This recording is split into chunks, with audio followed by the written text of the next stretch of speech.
I think to give you a bit of background context, we've been working, as Marika said, for like 20 odd years on this agenda with the social exclusion unit that was established in 2001. So it takes a while. And it's just beginning now to gain some traction in the UK. And as you've already heard also, I think the European Union is really involved in this idea around transport poverty. And one of the key pillars of that is accessibility, as Cass has just said. So I think we have to think of it as a big part of economic, social and environmental well-being. We have to really think of it in that way. It isn't just sort of about getting around. It is about making sure that we have a strong economy, making sure that we have a sustainable environment, and making sure that we have social well-being. And those are the three pillars of trying to deal with this social exclusion agenda. Because of lack of access amongst low-income populations in the UK, of which this was a large percentage of the population and still is, they were often really excluded from being able to participate in everyday activities. So there was high incidence of unemployment, poor health, bad education, also incidents of crime, people living in areas where they basically were locked in there, almost like an enclave. So they couldn't get in and no one could get in and they couldn't get out. And so what we started to talk about of this was an idea about transport-related social exclusion, that as a result of a lack of transport, whether that was private or public, then people were basically not able to participate fully in society and therefore not able to fulfill their full potential, basically. And as I've already said, this was a phenomenon that was predominantly amongst lower income populations. So whilst we also, like you, had an accessibility for all type of sort of agenda going on, we weren't really that interested in somebody who decided that they were going to go live out in the middle of nowhere and then suddenly they couldn't drive and they had 4 kids and they couldn't get them to school, because that was their problem, because that's where they decided that they were going to be. But when it was not a decision, when it was not a choice, then those were the people that we were interested in, and particularly thinking about young people, families on low income, teenagers that weren't able to participate fully in society, a lot of people with children, single parents, low income families where the children would maybe be able to get to school, but they wouldn't be able to do anything else, and that wasn't really very good for their social development. And then what we also thought, and I thought it was interesting what you said about the fact that this was an agenda that wasn't just about transport, but it was about all these other services. Transport is the one that's chasing it all, but actually, in fact, the problem is often being caused by the planning system, by the health organizational system, infrastructures and so on. So it's really good to pull those things together and think about it as a holistic thing that is not just to do with movement, but also with the location of where things are and with the proximity planning, and also with it as a social welfare agenda. So you were talking about social affairs, yeah. But anyway, one of the big components of this was accessibility planning. And I was very, very lucky at the time to have this PhD student who came along from the Netherlands and who decided that he was going to become the expert in accessibility planning. And our Department for Transport had already developed this idea that it had this data set that it could use that could measure how long it took for people to get from the places where they lived in quite a small area, a neighbourhood area, we call it a lower super output area, and to be able to sort of measure how long it would take them to get to a centre of employment or to the nearest hospital or to the school or the college, whatever. And Euron came along and he said, that measurement doesn't work, it's not right, I need to come up with my own. So off he went and he mapped. And basically what we've done is, you see, this is this inaccessibility bit here. And basically what we were aiming to show was that as a result of a whole load of range of things, and the guys here said to me, you have to put this diagram up, so because it sort of shows the interaction between the social disadvantage. So you've got a whole load of people that are basically experiencing all sorts of social disadvantages, which I won't read out. And then there's transport disadvantage. And not necessarily are those two things the same thing. It's only when they get in the middle that you come up with something which I call transport poverty. And then as a result of that transport poverty, it means that you cannot access things. And then over time, and I must say, it's not just, doesn't happen from day to day. Over time, what happens is that you become socially excluded. And there are all these feedback links that go on. So as you're socially excluded, the less likely you are to have social advantages and the less likely you are to have transport advantages. And what I think is the best bit of this diagram is not all the stuff in the middle, but the bits around the outside, because very much based on what the social norms and practices in your country. So if everybody has a car, then you need a car because the system is built for cars, right? But if everyone is cycling, like they do in the Netherlands, then suddenly the bike becomes a bit more of an attractive option. Whereas in the UK, you try to get someone on their bike and they will tell you where to go on your bike. They don't like it at all. And so all of these things to do with governance and decision making are absolutely important because we can decide to push those agendas or not push those agendas. And I think particularly when you're thinking about the way in which we dealt with transport in the past, where what we've done is built huge roads and huge infrastructures to cater for traffic and congestion and these problems that we see as almost like outside of the person, to coming to something that is much more personally centralized, thinking about people who suffer a social disadvantage and transport disadvantage, and what happens to those people as a result of governance decision making. Are we going to include them or are we not going to include them? Manchester is in the north of England, and there is an organisation which is like a regional organisation in Manchester called Transport for the North. We have transport for the south east, transport for the east, transport for the north. And they have recently picked up this idea of transport-related social exclusion again because there's a huge amount of poverty in the north of England, and the north and the south, there's a big divide between them. And that is a very basic way of describing it because it's much more subtle than that. It's not just the north and the south, but just take it as that for the time being. So they decided that they had these two agendas, one of which the past government, was talking about levelling up, which was about sort of trying to grow the economy of the north so that it could level up with the south. Or level across with the south. And then there was also this agenda of transport-related social exclusion. And what I would like to sort of say is that the types of solutions you come up for those two agendas are not necessarily the same. So whereas they were thinking about levelling up being about bringing infrastructure, big infrastructure projects like big train, HS2, all of these things into the north to try and get the northern economy working, that wasn't going to guarantee that people who were transport and socially excluded, were going to use those things. In fact, on the contrary, they probably weren't, because they were sort of big things, and you had to think about, well, did they have the skills to match the jobs? Did they have were they all actually of employment age? A lot of people are older. So just by putting in big infrastructures, you had to have a different agenda to come up with social exclusion. There's lots of other things, and you had some of them on your diagram, like safety and health and climate and all of these other things.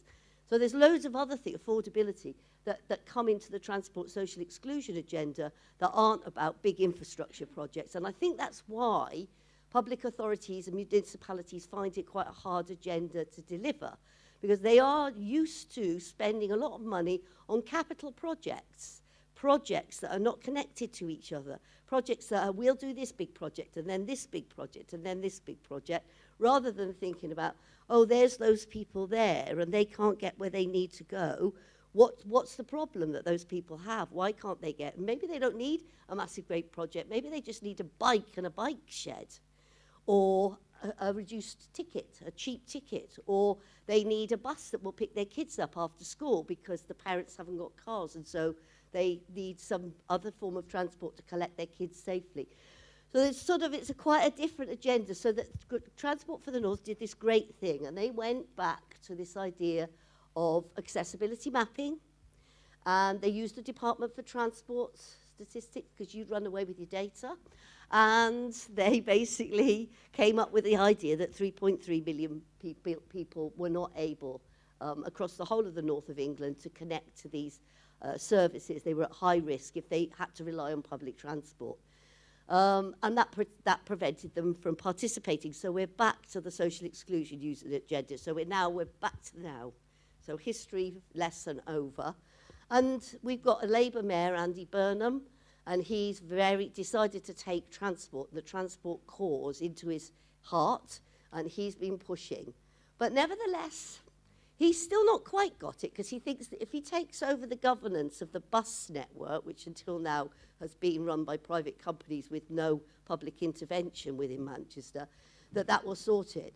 But and even if what they do is reroute the buses, that's not necessarily going to sort it out because of all these other problems. So what we're trying to do is come up with a methodology, and I probably have to get a blueprint for how you interact with communities. And you said something about it being person-centric.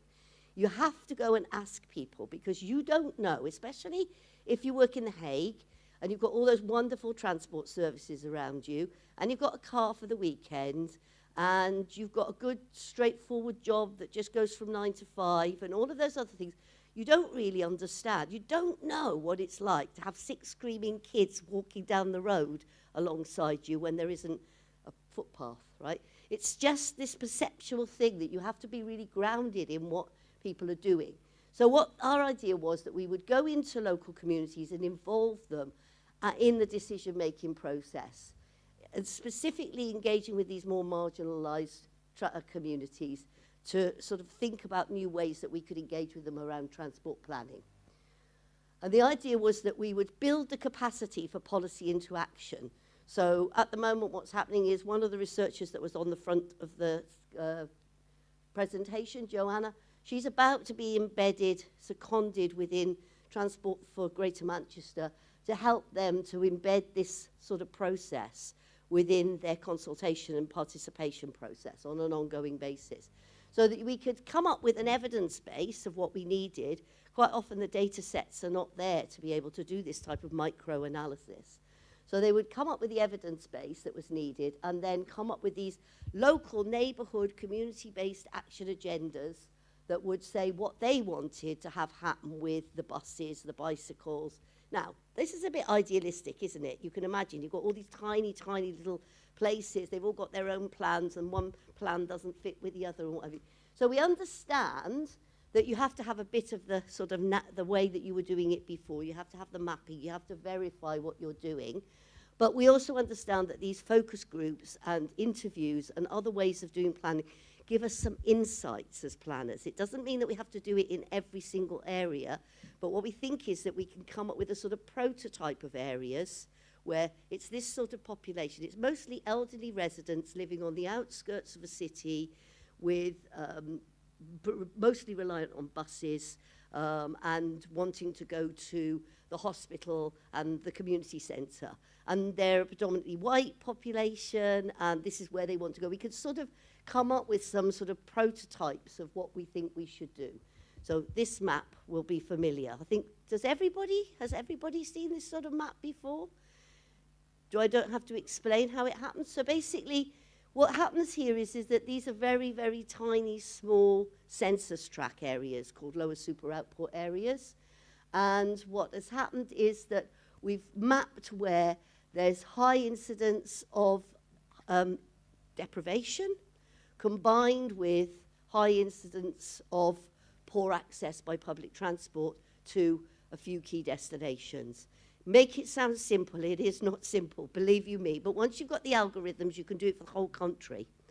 And so then what you can see, and this one has been slightly adjusted because what we decided was it wasn't really very much point in showing Greater Manchester's accessibility in comparison to London's. What we were interested in is Greater Manchester thinking about its own accessibility in comparison to itself. So this is actually being adjusted so that Greater Manchester can think about its own high-risk areas, not Wigan or somewhere else, you know what I mean, not another area altogether. So basically pulling these areas out, and this is the beginning, only the beginning of where you might be able to go and start talking to people about what their transport problems are. It's like a sort of, it's not, oh, here we are, here's the end result. This is where you start the problem. Say, oh, look, this looks like a high-risk area. Let's go and talk. And you might go to that area and they say, oh, no, we don't care. That's because we can't get to employment. Well, none of us go to employment because, like I said, we're all retired. Or it could be that it isn't a high-risk area because they go somewhere else and you've mapped it to the nearest proximity, and in fact they don't need it to be proximal because they go somewhere else. But 9 times out of 10, those will be the areas where you know that you've got a problem going on. It may be that other areas are also in problem. Thinking then, finding an area and thinking then about, well, what is the population? So we're lucky at the moment, we've got the census data from 2021, so it's quite up to date. So we can do a lot of mapping about what does the population in that area look like, what are the retired population in comparison to car ownership. So we've got high levels of car ownership in low-income areas with a lot of retirees in it. Thinking about access to health services. This is just not doing accessibility mapping, but just plotting where the services are in relation to population census information. And then thinking about doing the accessibility maps. These are heat maps. How far can I get from this centroid to across the area according to different types of modes of transport? So you can actually start burrowing in, and this is all happening on the desk before you get there. And then you start to go to the area. And I think this is one of the things that's really interesting, is that, you know, even when you start walking, you physically get off your desk, civil servant, planner, engineer, and walk. And maybe get the bus or the metro, not go in the car. And you go to one of these peripheral areas and you see what they actually look like. And then you suddenly see, well, okay, what have we got here? We've got a whole ton of traffic in a tiny little street with virtually no footpath, right? With people parking up on the conditions here are not great for walking, let's say, right? Cycling, you guys are really proficient at cycling. Would you take a bicycle on that road? Well, yeah, you probably would, yeah.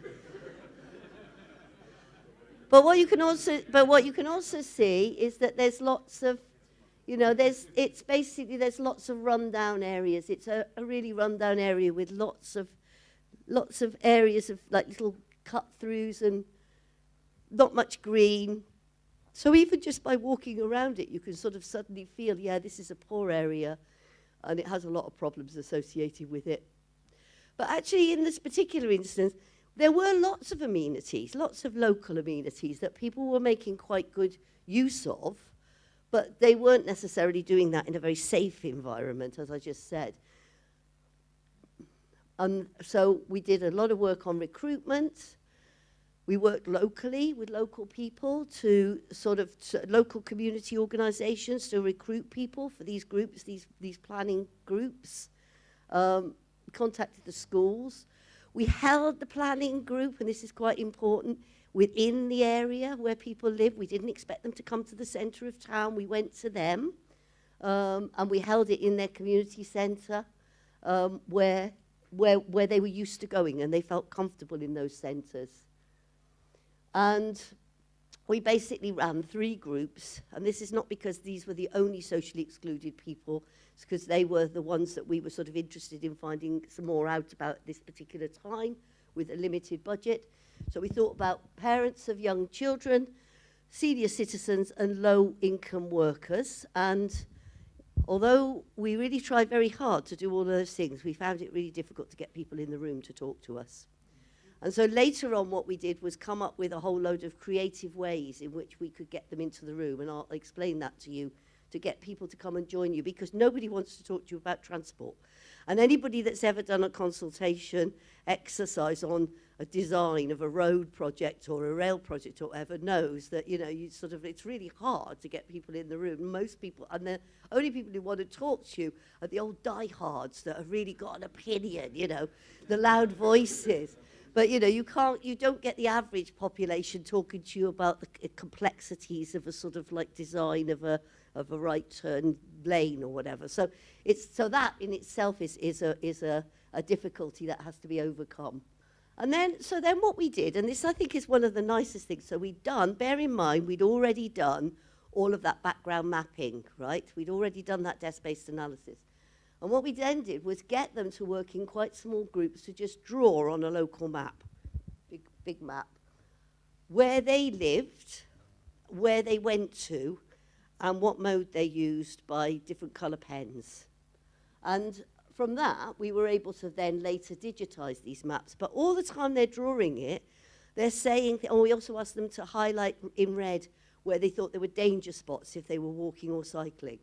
And all the time they're leaning over the map, they're talking to each other, they go, oh, no, oh, yeah, but you used to be able to get to Tesco's by there, but then that bus, and then you've got this whole range of information. That's dangerous there, isn't it? And also what happened was you found, like, say we were mapping air quality, and you'd get a whole area where it was like we'd see it was high air quality problems. Some people would say that it was an air quality problem, and some people would say there wouldn't, because they were living at different ends of this area. So what you also realise is it's incredibly micro how people experience their transport. So you were able to get them to talk around their ideas, and then later on we were able to sort of digitise the map and put it over the top of all the other data sets that we had. So we got out these 4 sort of key themes that were around stuff to do with people's travel behaviours, what they did, where they did, how they did it, which you can't get out of the accessibility maps. People's ideas about bus provision and access as it stood, with a whole load of practical issues about the public transport system, which is what we were trying to do at this particular time, because we were trying to get them to comment on how the new B network that Manchester was going to start taking over needed to be run. And this is now doing its own thing now.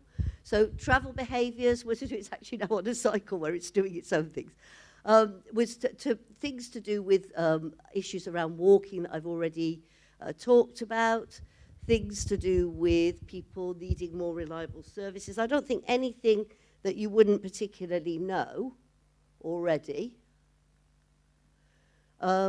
Stuff to do with particularly, we realised that there was no bus route to the railway station or to the GP surgery, which was next to the railway station. It's like, what? Only in the UK can this happen, because we haven't had any transport planning since 1985, okay? So you can excuse it outside of London. But basically what's happened is that bus providers have come in and registered routes as they decide they're commercially viable.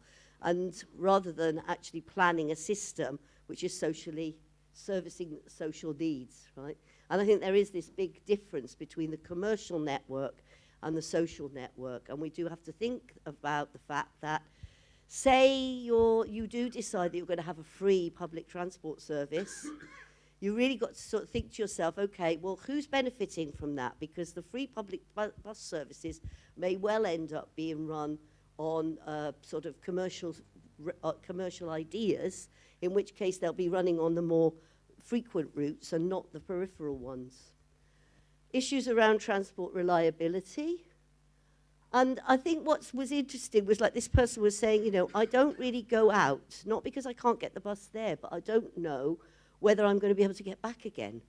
And I'm just going to be stuck there.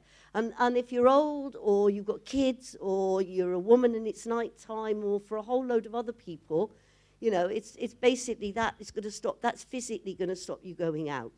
Another thing was with these asylum seekers, we have this system where you have to register every 2 weeks to be able to stay in the country. And they were having to go really, really long distances to be able to register. And this is just one example of a public service that's not joined up, right? And basically, they were traveling for something like a whole day just to go and sign up, because they basically didn't want to miss the appointment, because otherwise they'd be deregistered, and they couldn't risk it. But it was taking them, and it wasn't in the local area. So it's like all of these different things around that come up that might not necessarily be your engineering help. You know, it might not help you much if you're trying to design a system or you're a bus planner. But nevertheless, they are the reasons behind why people aren't using public transport services. These are the things that are going wrong. So I think we do have to think about how we might address them. The idea about, okay, yeah, the trains might be great, but the buses are cheaper, but then having to use the car to get to the bus. So we're still not doing integrated transport, right?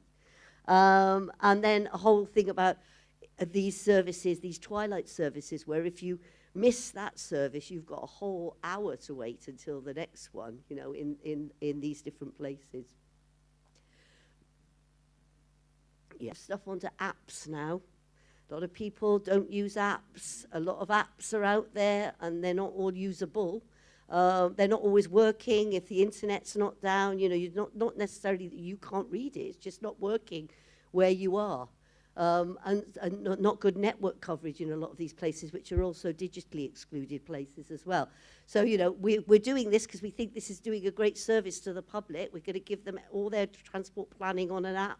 But in actual fact, really, a timetable at the bus stop cannot be really replaced. So basically, because we couldn't get people into the room, we had to come up with some more creative methods to do that. So we started to work with some people that were running workshops with communities that were disengaged, just to get them to talk about it. And we used these things like chop and chat and slow-so. So chop and chat's where people come in the room and make a meal together and talk while they're doing it. So somebody else would facilitate that cooking. This, like, I can see some people thinking, this is not about transport planning anymore, is it? This is really like, she's gone mad. But we get, so as opposed to having like 4 people in a room to do that mapping exercise, we now had 20 people in the room, okay? Could run the mapping exercises afterwards, or we could go and see them again. We built up a relationship with those people over a number of different visits. So we could go back to them and they go, oh, hi, how's the bus service? You know, how's it going? Is it going well? And they would then tell us, stitch and sew. This was with some Asian women who found it really, really difficult, slow sewing. They found it difficult to talk and communicate, so we got translators in there. They were very self-conscious. They didn't really do things that had any influence. They didn't think about they could have any influence on decision making because their husbands decided everything for them.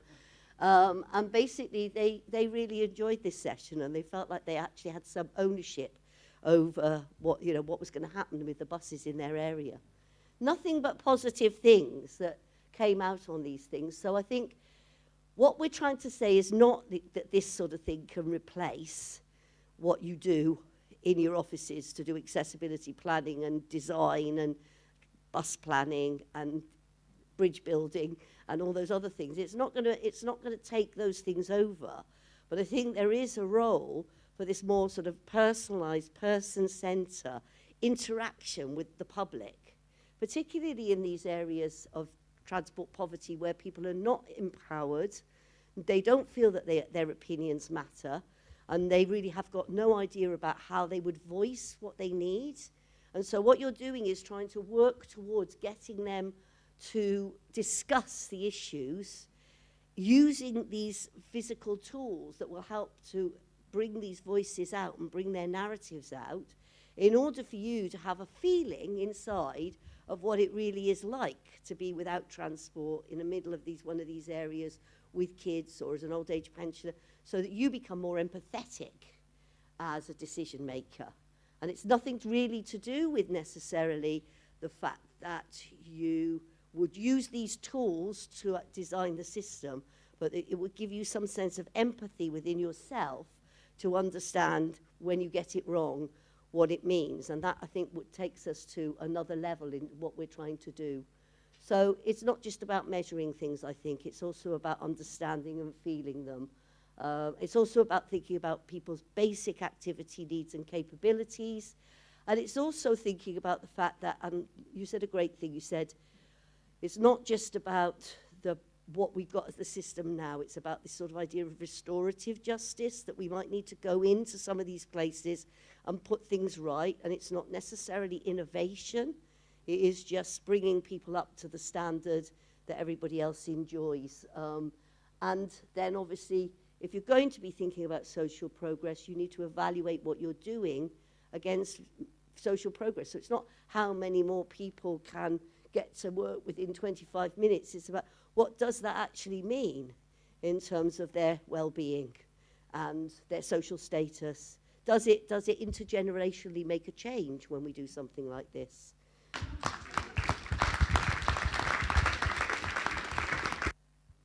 Time for a couple of questions, if there are some questions from the room. In our Social Welfare Act, there is a right to challenge. So people can challenge the government to say, well, that's our idea and we want you to deliver. Oh, I wish. Yeah. I mean, honestly, in terms of the governance that you have and the way that you've talked about that, you are miles and miles ahead, really, here, in thinking about the ways in which you're going to interact. And, and I think also, I don't know, I mean, it's my opinion that Dutch people are more capacitated to be able to do those things as well. I think they complain if they need to, like French people complain if they need to. Whereas I just think, I don't know what it is, but I think it's like particularly poor people in the UK have had the stuffing knocked out of them over and over again. They don't trust anyone to do anything, and they don't feel they've got a voice. So this is about giving them a voice. And sometimes what happens as a result of what we do this not just with transport, but housing and other things, is that they get up and protest. And if they do that... Yeah, exactly. Yeah. You identified many barriers to access, and I'm wondering how you collectively take all these barriers and then translate them or operationalize them into policy and planning. Good. Okay, that's a really good question, and I didn't cover it enough, and I guess that's because partly we're at that stage. But we've done lots of research about we know what works. So once you've got this sorted, and somebody says to you, well, my problem is that I can't get to the hospital because the bus doesn't go there. You sort of would then say, well, is the bus what you really, really want to get there? I mean, you know, maybe what you want is a small community transport service that goes there, or maybe what you want is a clinic that's nearer where you live, or a door-to-door service. So I think that's the other thing is that you plan your projects with. And that sounds like, again, really, really a big ask. But on the other hand, if you get those projects wrong, they're not delivering, right? So you may as well spend the time doing that. So recently I was working on a huge project called the Lower Thames Crossing Project. It was a road project that connects the Tilbury Docks in the south of England up to the north of England. And they were building this road right through the middle of 4 or 5 communities. How did they ever manage to get away with that design? I do not know. But basically it was because the rural area was protected, but the urban area wasn't, so straight through the middle. And basically we were then working with the community to sort of say, okay, how can we do this? How can we mitigate this? How can we do so? So you just had to quite painstakingly go through trying to mitigate what was happening. But at the end of the day, it stopped them protesting against the road being built. So, you know, multi-million project didn't go down the pan. So I think you just have to work with the communities. Yeah, thank you for the wonderful presentation. I wonder, the group that you spoke to is pretty hard to find, also because they don't feel like they have a voice. How do you find them? How do you uncover the unknown of who these people are? And how do you know that this is in fact the hardest to find group and that there's actually not people with even more transport poverty out there? There's always going to be someone with more transport poverty. And the biggest problem is that people who really got it are not going to be visible. They're going to be in their own homes, right? So you can't really go to the ultimate most transport poor person. But what you could do is take a whole load of people in an area who have got transport poverty and are going somewhere. So what we do is we go to the community centres where people are going to do things for their welfare. So maybe it might be a day centre for older people, or it might be a drop-in centre for women with young children, or it might be the clinic or something like this, the GP clinic. So we go to the places where people will be going, and then we talk to them in their local area. That's the best we seem to be able to do, really. And even then, as I said to you, it's quite difficult to get people in the room to talk to you about transport. So you've got to sort of first win their trust with something like these cooking exercises, something. They like them. They enjoy these exercises. So then you say, can we come and talk to you again about transport? Oh, yeah, I've got plenty to tell you about that. And then off you go. But you've got to be quite dexterous in the way that you get in there. So these site visits, the first thing we would do is identify all the sort of community organisations. And after a while, you build up a pack of people, you know, you build up a ledger of places that you can go to talk to people. But yeah, it is quite difficult. You have to work with the agencies that are working with those communities. Final question? Thank you. Wonderful presentation. My question would be a sort of experience we had more a year ago. the PBL came with an interesting topic about problems facing people on transport in relation to services. And the same day, the KIM and the University of Groningen came to something saying, well, we talked with those people and they don't see it as a real problem. Idea of acceptance of rather bad conditions, because they don't see, well, yeah, okay, well, we live with those sort of problems. Did you come across those sort of experience lots of time? I mean, well, so one of the things I was just telling you about the mapping exercise was if somebody said, this is a problem with safety on this, that we have a problem with safety, they go, no, there's no problem with safety. One person lived down one end and the other person lived in another end. They were talking about a different road altogether, right? So I think you can't have these generalized perceptions. Everyone's perception is different, okay? But I mean, basically, if what you've done is found a whole load of people who say there's no problem, then don't work with them to sort the problem out, right? You work with the people who say, yes, they've got a problem, and you stick with those people to see whether the problem has been solved. It's no good thinking you've solved the problem and then asking the people who didn't have a problem in the first place. So you've got to build up this relationship with people so that when they've got a problem, you just co-design the solution, hopefully together come up with a solution, and then ask those same people whether it's made things better. Because every piece of research is a sample, right? You're always taking a sample. You're not taking the whole population. So there's going to be differences of opinion. Thank you very much.